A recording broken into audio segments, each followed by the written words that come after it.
ராமநாதபுரத்தில் பிரச்சாரத்திற்கு செல்லும் பன்னீர்செல்வம் அவர்களை ஆதரித்து பெரும் படையாக திரண்டு வந்த அதிமுகவின் தொண்டர்கள் பிரச்சாரத்தின் பொழுது பேசிய பன்னீர்செல்வம் அவர்கள் கூறிய ஒவ்வொரு வார்த்தைகள் ராமநாதபுரம் மக்களுக்கு மிக பெரிய ஒரு ஆதரவாகவும் பன்னீர்செல்வம் அவர்களை பற்றியான கருத்துகளுக்கு முற்றுப்புள்ளி வைக்கும் விதமாகத்தான் அமைந்திருக்கிறது.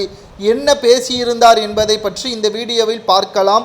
நான் யாரையும் துரோகியாக நினைத்தது இல்லை. எனக்கு தீங்கிழைப்பவர்களுக்கு நல்லதை நினைக்கிறேன். குழப்பத்தை ஏற்படுத்தும் நோக்கில் என் பெயரில் வேட்பாளர்களை நிறுத்தியிருக்கிறார்கள். அது நல்ல நடவடிக்கையாக தெரியவில்லை.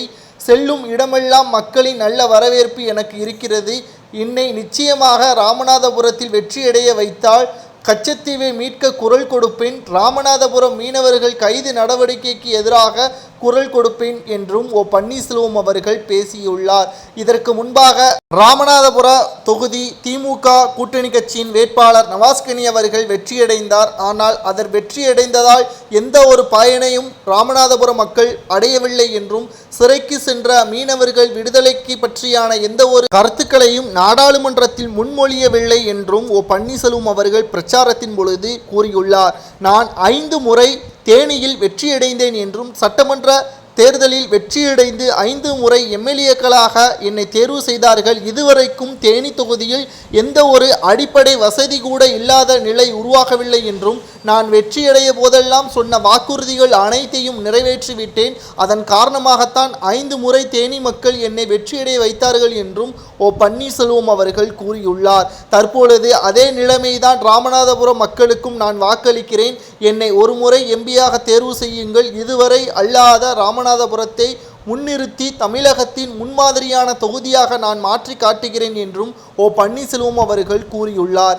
இதனால் அதிர்ச்சியடைந்த பிற தொகுதி மக்கள் அனைவரும் பன்னீர்செல்வம் அவர்களது பேச்சை பார்த்து அனைவரும் தற்பொழுது தனது தொகுதிகளிலும் இதே நிலைமையை உருவாக்குவோம் என்றும் கூறி வருகின்றனர். குறிப்பாக அதிமுகவின் வேட்பாளராக அறிவிக்கப்பட்ட ஜெயபெருமாள் அவர்கள் நிச்சயமாக ராமநாதபுரம் தொகுதியில் தோல்வி அடைவார் என்றும் அப்பகுதி மக்கள் பன்னீர்செல்வம் அவர்கள் பேசும் பொழுது கரகோஷமிட்டு கூறியுள்ளனர். இதனால் மகிழ்ச்சி அடைந்த பன்னீர்செல்வம் அவர்கள் தற்பொழுது வெற்றியடைந்ததாகவே உணர்கிறேன் என்றும் கூறியுள்ளார்.